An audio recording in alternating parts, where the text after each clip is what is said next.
ITV, certainly the best.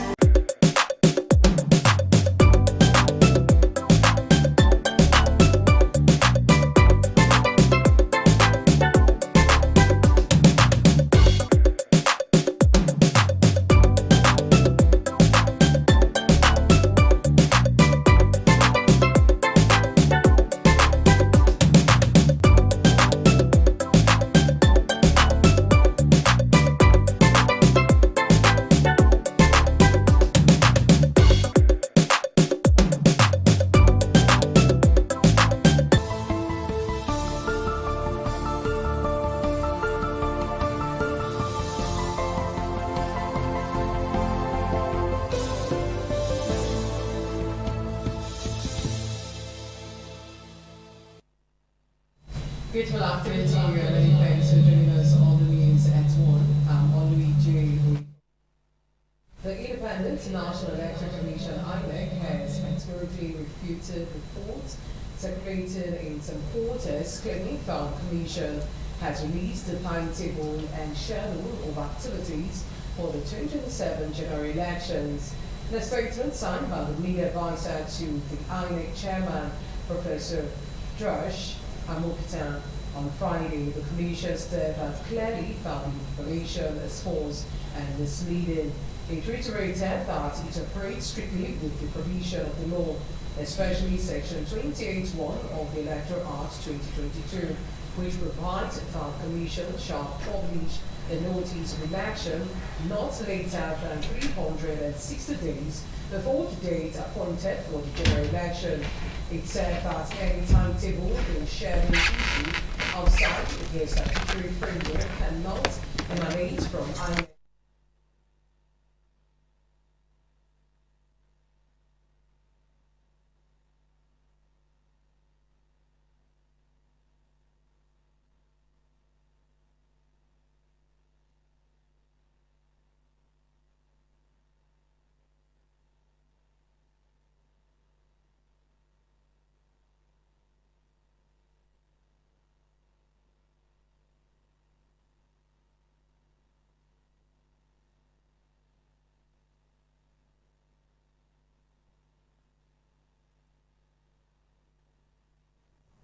And on school resumption, the Niger State government has approved the reopening of selected public and private schools across the state effective Monday, January 12, 2026, following extensive security assessment and consultations with relevant security agencies.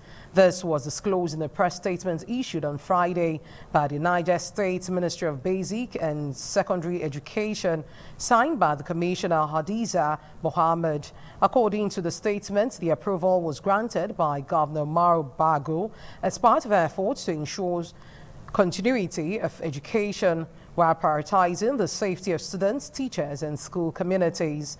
The government emphasized that only schools located in safe and secure areas will be allowed to resume academic activities. The ministry noted that adequate security presence will be maintained in and around schools through collaborations with security agencies to guarantee a safe learning environment. It further enhanced the transparency and effective coordination. The ministry announced that it will officially release the list of all public and private schools approved to reopening on Monday, January 12, 2026. The Taraba State Governor Abu Kefas has signed issued an executive order designating Crisis Rock Kama Lamido local government area of the state as the special area of security concern. The decision follows careful security assessment and consultations with relevant authorities over years of recurring crises in communities across the local council. The order was signed at the end of a crucial security meeting with stakeholders in the area. A press statement issued by the Chief Press Secretary, Yusuf Sanda, said the decision approved by Governor Kefas, was a preventive and stabilization measure aimed at protecting lives, property and livelihood and peaceful coexistence with the area. The government emphasized that the designation does not amount to state of emergency, does not suspend civil authority, and does not target any community, religion or ethnic group, saying that all lawful activities, including farming, trading, worship and local administration, will continue uninterrupted. Governor Kefas reassured residents that law-abiding citizens have nothing to fear and that the measure is temporary, subject to periodic review and strictly guided by the constitutions and respect of fundamental human rights. And in Ondo State, the long arm of the law has caught up with 2 persons suspected to being ritualists in Ile Ojun town in Ondo State, as they were nabbed by the police on December 27, 2025. The suspects were arrested after credible intelligence by operatives of the SWAT tactical team, according on the tip-off by the concerned citizens. Public Relations Officer of Ondo State Police Command, DSP Abayomi Jimo, who confirmed the incident on Saturday, said the operation led to the arrest of 2 suspects, while a 10-year-old boy who was allegedly intended to be used for ritual was successfully rescued. Meanwhile, the victim has been taken to the hospital for medical attention. He noted that the suspects are currently in police custody and have confessed to the crime. The State Commissioner of Police, Adib Bawal Lawal, warned parents to discourage their children from get-rich-quick syndrome and to instill in them the values of hard work and integrity. In a New Year blow to international drug trafficking network, officers of the Nigerian Customs Service Apapa Area Command, in collaboration with the National Drug Law Enforcement Agency, has intercepted 30 slabs of substance confirmed to be cocaine on board the MV Arena, a Marshall Island flagged vessel. The seizure occurred on Friday at the Greenview Terminal within Apapa Port, Lagos. A statement by the Apapa Port Command Public Relations Officer Isa Suleiman explained that the illicit substance was carefully hidden aboard the ship, underscoring the sophisticated tactics employed by smugglers attempting to exploit the nation's busiest seaports, commending the officers for their New Year vigilance and breakthrough. The Custom Area Controller from Apapa Command, Emalo Shoba, explained that interception is a bold statement for the 2026 and reaffirmed the command's zero-tolerance policy towards illicit trade, in line with established protocol. NDLEA has taken possession of the seized cocaine for further investigation and potential prosecution of those involved. The latest burst marks the 3rd major drug interception by the joint NCS NDLEA team in recent weeks.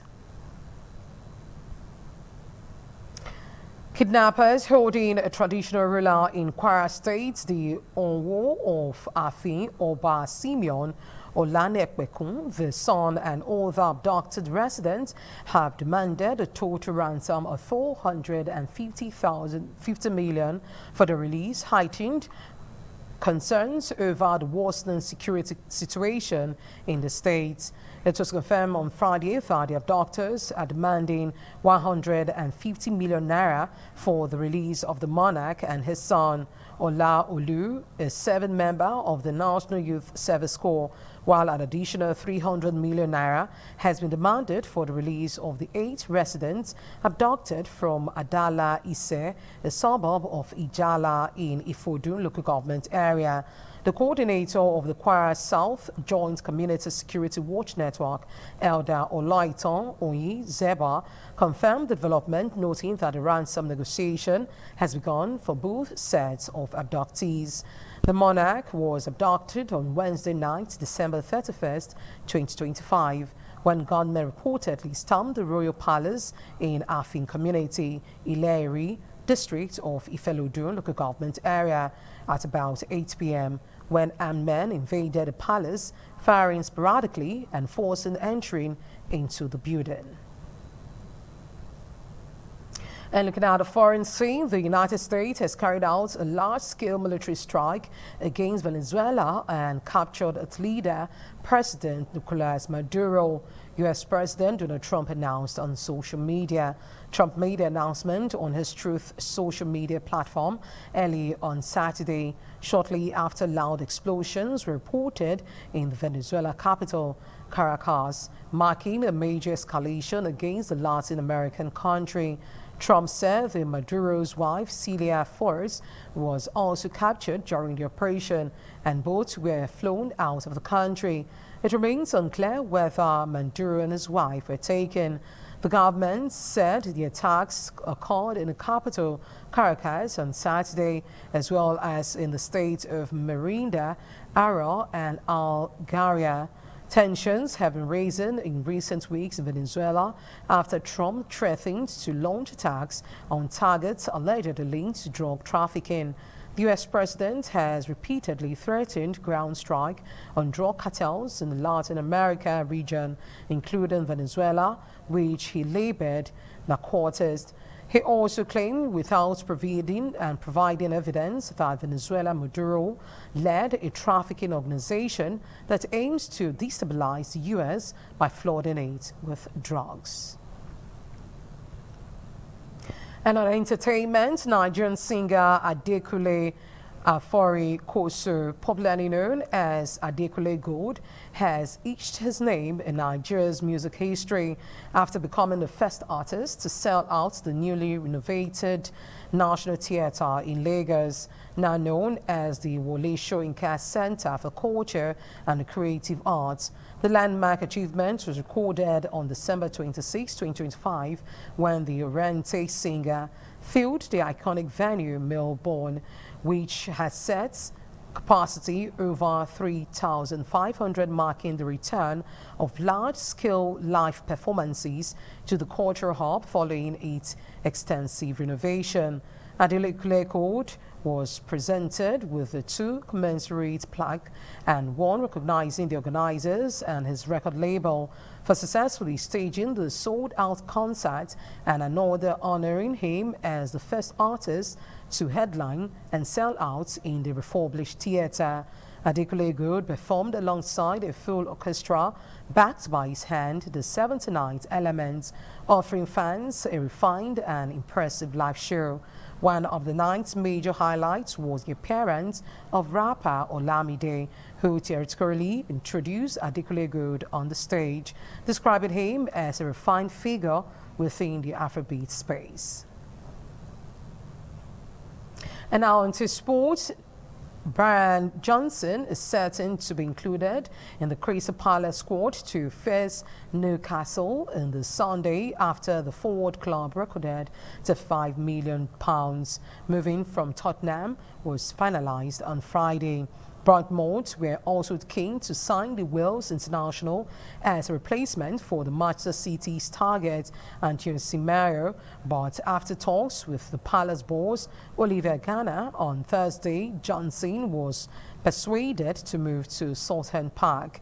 Johnson's arrival eclipsed the £27 million the Eagles paid for Liverpool striker Christian Benteke in 2016 as their record transfer. He joined Spurs in the £47.5 million deal from Nottingham Forest in the 2023 and scored the winner as the club ended their 17-year wait for silverware with Europa League success last season. Johnson's minutes has left limited Spurs manager Thomas Frank his team with the four-man scoring 4 goals to 22 appearances. And as a size of a package on the news at 1, I'm Olui J. Oikokai. Many thanks for being with us. Do have yourself a blessed day. Bye for now.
ITV, certainly the best.